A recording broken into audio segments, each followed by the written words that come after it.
Swear.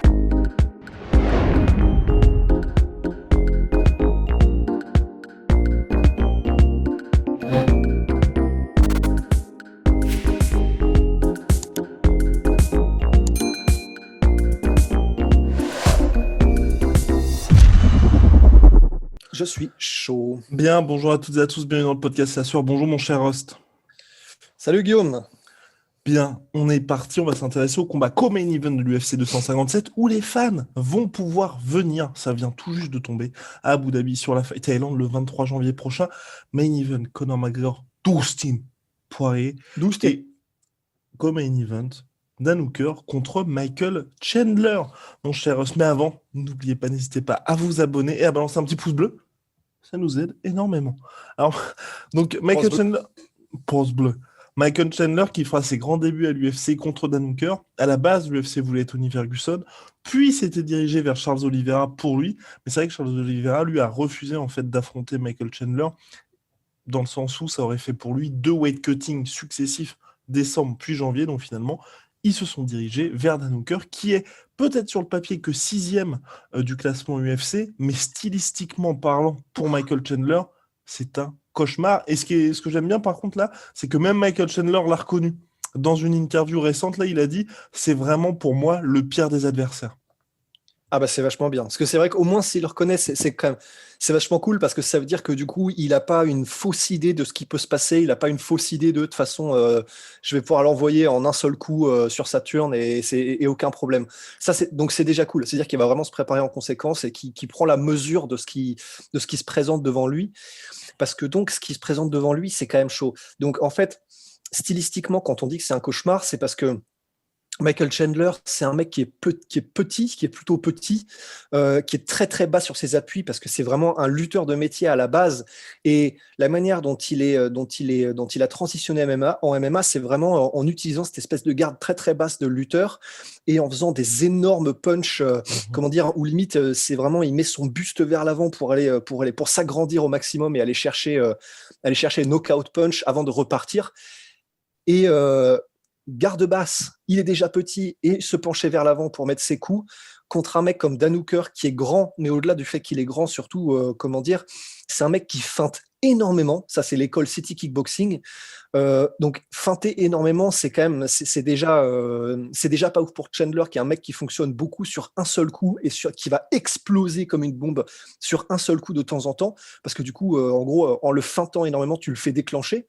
Et en plus de ça, Dan Hooker, c'est quelqu'un qui travaille énormément en genoux et qui travaille énormément en kick du bas vers le haut, que ce soit des front kicks, que ce soit même des tips, mais bon, c'est pas vraiment du bas vers le haut, mais en gros, des attaques qui vont venir te cueillir si tu es penché vers l'avant ou si tu as une position qui est assez basse.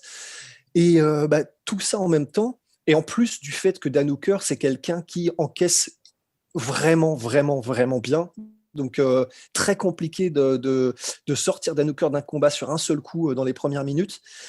Donc, en fait, tout ça fait que c'est effectivement très compliqué pour Chandler, quoi. Et en plus, il n'est pas facile à mettre au sol du tout, Dan Hooker. Exactement, et c'est ça le 80% de truc, défense c'est que de sur les takedown. derniers combats de Michael Chandler, c'est vrai qu'au Bellator, bah déjà, il n'y avait pas eu une très grosse adversité, bien évidemment. Et Ouais. surtout, il y a un petit peu le même schéma qui se reproduit chez Michael Chandler. C'est le premier round, il essaye de t'arracher la tête, et ensuite, justement, là, il commence à gérer et à utiliser sa lutte. Et c'est vrai que contre Dan Hooker, bah, quelqu'un qui est extrêmement durable, qui se déplace très bien, et qui donc, pour ma part, hein, moi, je pense vraiment qu'au premier round, bah, si la stratégie c'est de le mettre KO très rapidement, c'est une très mauvaise idée. Et en plus, après, Michael Chandler n'a plus que sa lutte, bah, ça va être très très compliqué pour lui. Et c'est ce qu'on disait dans l'avant-podcast, c'est pour ça qu'un adversaire comme Tony Ferguson, justement, aurait été mieux, paradoxalement, pour quelqu'un comme Michael Chandler. Parce que là, heureusement, pour moi, le point positif quand même de ce combat, c'est que ce ne soit qu'en 3 rounds pour Michael Chandler. Oui, c'est effectivement quand même un sacré point positif. Parce que si c'était sur 5 rounds, effectivement, je pense que même dans l'approche de Chandler, ça aurait été différent et pas forcément pour le mieux, parce qu'il se dit, bah, si jamais je peux pas mettre KO le mec sur un seul round ou sur un seul coup dans les 3 premières minutes et que ça s'étire effectivement vers les 4e et 5e rounds, ça va être un enfer. Tandis que sur 3 rounds, il peut effectivement se dire, potentiellement, je vais à 80% sur 3 rounds. C'est imaginable. Mais oui, effectivement, en fait, contre Tony Ferguson, ça aurait potentiellement peut-être été un peu mieux pour Chandler parce que comment dire, Tony Ferguson, par rapport à tout ce qu'on vient de dire au début, c'est pas quelqu'un qui feinte énormément et du coup ça peut, comment dire, paradoxalement un peu moins mindfucker Michael Chandler. En plus, c'est pas quelqu'un qui va mettre énormément, comme on l'a dit, de genoux Tony Ferguson ni de front kick d'attaque du bas vers le haut. Donc, c'est comment dire, Dan Hooker, c'est vraiment les pires armes possibles contre Chandler. Après, c'est pas pour autant que ça aurait bien été non plus contre Tony Ferguson. Hein. C'est pas du tout ce qu'on est en train de dire, mais c'est peut-être moins pire paradoxalement, juste au niveau style.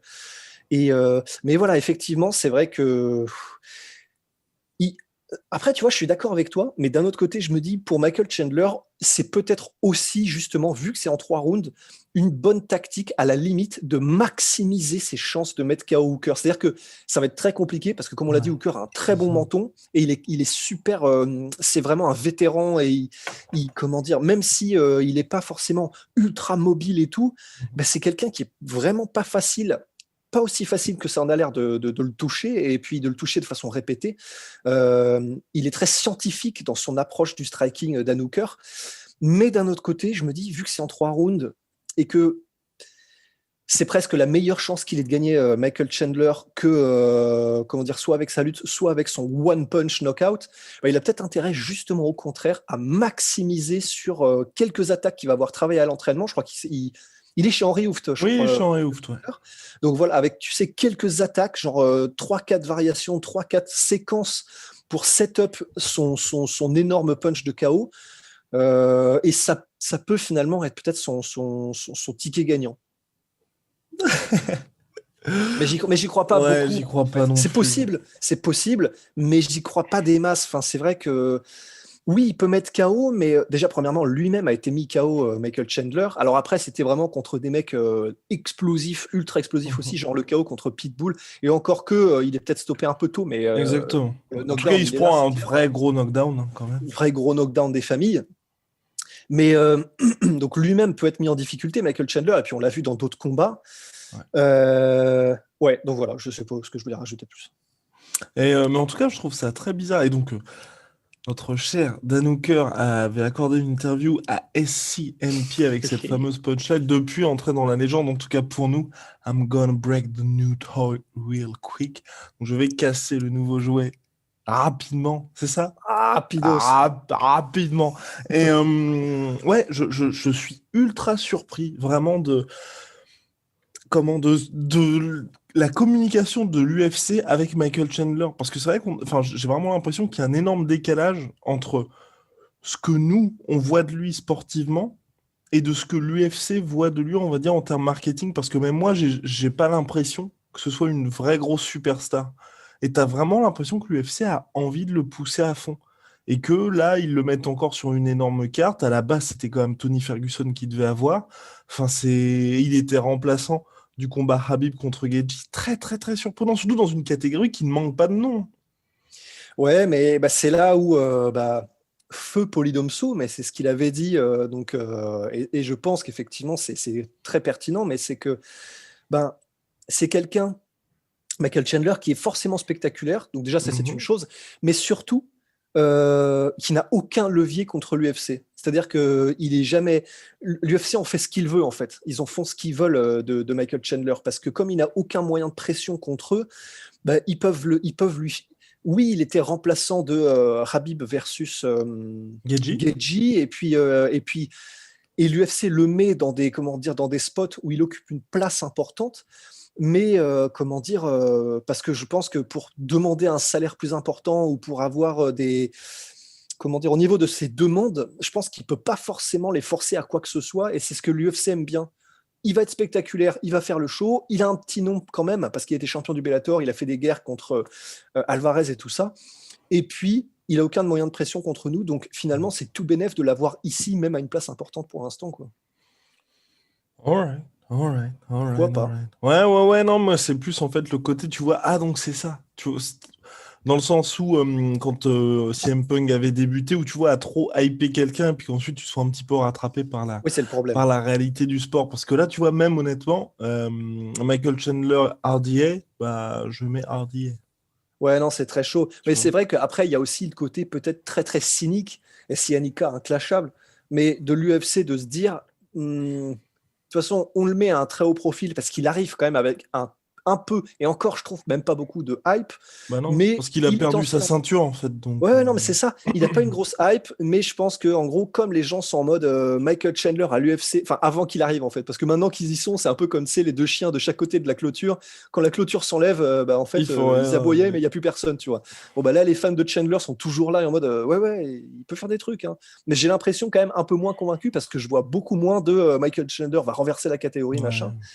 Ouais. Et, mais c'est vrai en fait. Et je pense que l'UFC est peut-être un peu cynique, mais je pense que l'UFC se dit c'est un mec qui est arrivé avec un petit peu de hype du Bellator, il est spectaculaire. S'il se fait défoncer chez nous, bah, il se fait défoncer chez nous parce que c'est normal, c'est l'UFC, tu vois. Ouais. Et je pense qu'il y a un petit peu de ça qu'ils doivent se dire. Oui, ah bah oui, je pense complètement, oui, dans ce Mm. côté, permettre de classer les organisations et que aussi, bah voilà, regardez votre champion, il vient de se faire rouler dessus par notre sixième du classement. Bon, ouais, c'était Dan, the Hangman Hooker, euh, contre Michael Chandler. Il a pas de surnom, Michael Chandler. Non, je crois pas. Ouais, putain, quelle vie, sacré Michael Quel Chandler. bâtard. Enfin bref, on se retrouve très vite pour de nouvelles aventures, mon cher Rust. Big shout out à my sweet ass protein. Moins 38% sur tous mes protéines avec le sweet d'Israël Adesanya apporté par Rust. Enfin non, Absolument. c'est plutôt Rust qui a passé son sweet à Israël Adesanya. Ouais, il vient Et de me le rendre là. puis il avait intérêt parce que... Ouais, c'est sous la pression, hein. Attention. Exactement. Et moins 10% sur tout Venom avec le code la sueur. À très très vite. Très très vite.